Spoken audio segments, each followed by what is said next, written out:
CAT learners. I'm Jenny. I've got Dylan with me. And our topic for this little video is looking after a computer.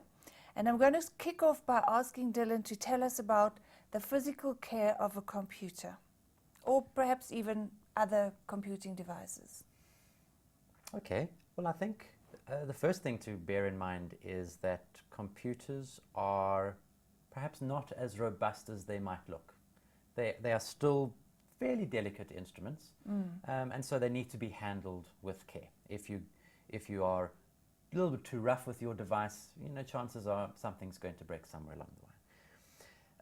I think one of the most important things to remember about computers, and anyone who has had a cell phone probably knows this, computers are electronic devices, and electricity and water don't really mix that well. So don't spill stuff on your device, because chances are it's going to break. Something is going to break.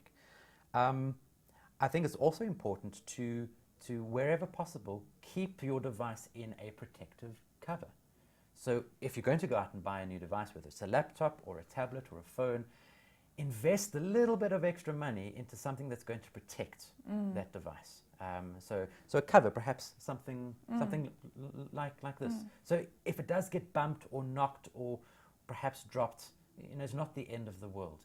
The screens on mobile devices and tablets, they're pretty solid, they're pretty hard screens, but you can continue to protect them with a little covering plastic film. It doesn't change the user experience any, but it does just prevent there being scratches. And if the cover gets scratched, well, that's not a train smash. You can replace the cover.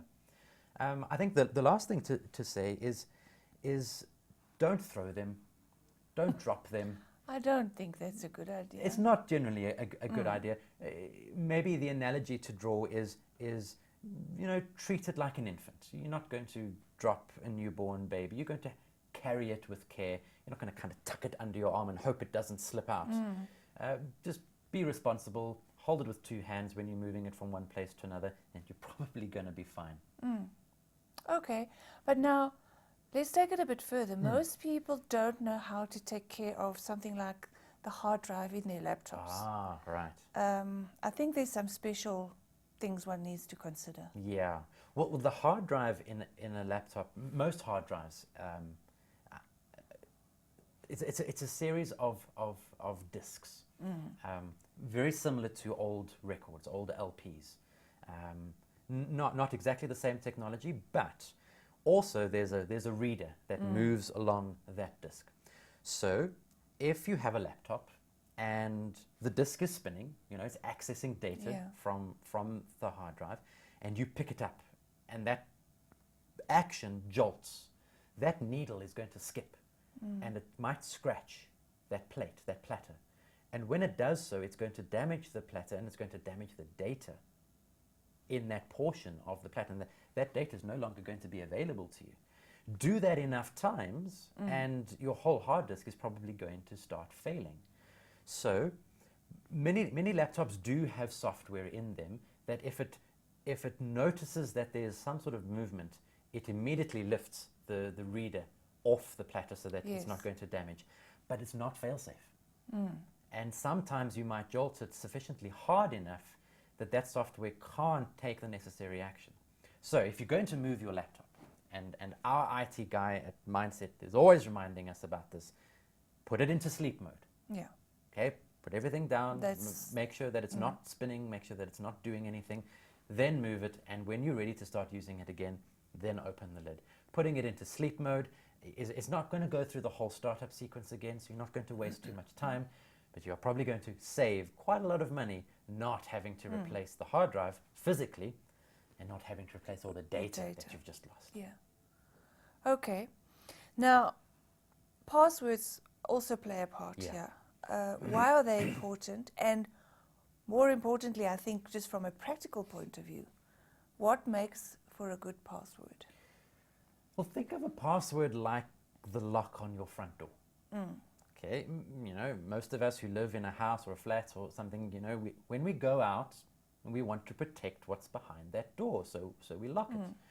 So if you don't want people rummaging around your data, rummaging around what's in your computer, you need to put a password in front.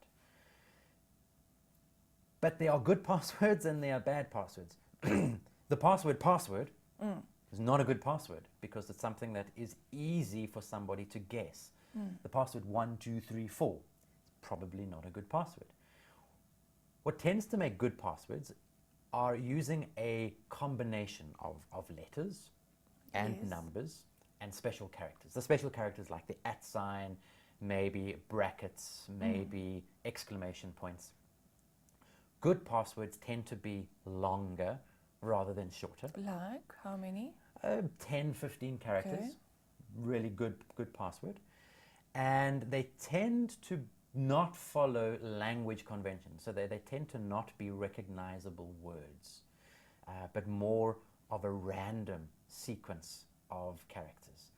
Now, the downside is that the stronger the password, the more difficult it is for the average Bob to remember it. Yes. So there's a balance between a password that is sufficiently strong, but a password that you're going to be able to remember and type in when you need to.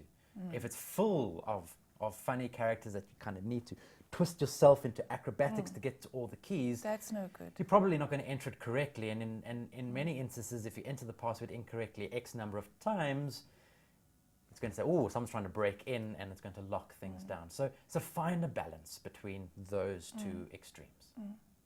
There just incidentally, there are lots of new pieces of software, excuse me, that will store your passwords for you. Yes. So you can put a whole range of passwords behind a single password.